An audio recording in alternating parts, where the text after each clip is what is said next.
দীপাবলি শব্দটাকে যদি সন্ধি বিচ্ছেদ করা হয় তো দীপ যুক্ত আবলি। দীপ মানে প্রদীপ, আবলি মানে শাড়ি। ত্রেতা যুগে ভগবান শ্রী রামচন্দ্র বনবাস অন্তে কার্তিক মাসের অমাবস্যা তিথির দিন তিনি অযোধ্যায় ফিরে এসেছিলেন। আর এই বিশেষ তিথিতে, এই বিশেষ দিনে কোটি কোটি অযোধ্যাবাসী কোটি কোটি প্রদীপ দ্বারা ভগবানকে স্বাগত জানিয়েছিলেন।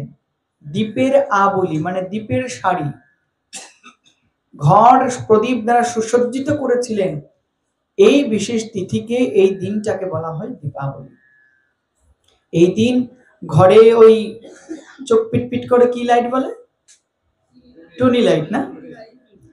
টুনি লাইট ধরাবে কি ধরাবে না সেটা তোমাদের ব্যক্তিগত ইচ্ছা, কিন্তু এই দীপাবলির দিন অবশ্যই ঘিয়ের প্রদীপ দ্বারা গৃহ অঙ্গন সুসজ্জিত করার বিধান আছে। এই দিন সুসজ্জিত করে গৃহকে আলোতে আলোকিত করতে হয়, এই ভাবনায় যে ভগবান শ্রী রামচন্দ্র তিনি পুনরায় গৃহে ফিরে আসছেন, অযোধ্যায় ফিরে আসছেন।